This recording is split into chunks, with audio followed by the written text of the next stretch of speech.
Today is Holy Tuesday, and we begin another day of Holy Week at home, when we explore the stories of Jesus' last days on his way in Jerusalem, on his way to the cross.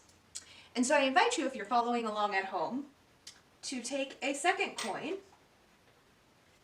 and place it on your box to remind you also of today's story. And as we talked about yesterday, there were religious leaders that didn't like Jesus and didn't like Jesus' message. And they asked Jesus if it was right to pay taxes to the Roman emperor, who was in charge of the area where Jesus was living.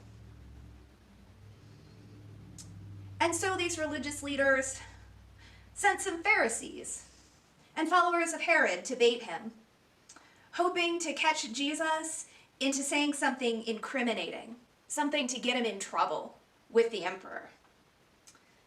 They wanted to set a trap for him.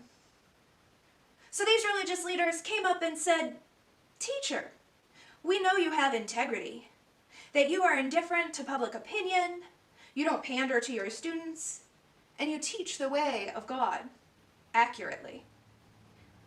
So tell us, is it lawful to pay taxes to Caesar, to the Roman emperor, or not?"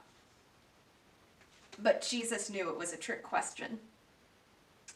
And Jesus said, "Why are you playing these games with me? Bring me a coin and let me look at it." They handed him one. "This engraving, who does it look like? And whose name is on it?" "Caesar," they said. Jesus said, "Give to Caesar what is his, and give to God what is God." Their mouths hung open, speechless. When Jesus answered this trick question, he said, "Yeah, that coin might belong to Caesar. Fine." But when Jesus said, "Give to God what is God's," the religious leaders knew that Jesus was saying, everything belongs to God. There's nothing that we have that doesn't come from God, that isn't God's.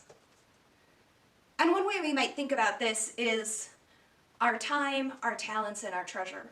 And it's easy to think about treasure just being money. But in this moment, and every moment, our time and our talents are so important, as important, more important than ever.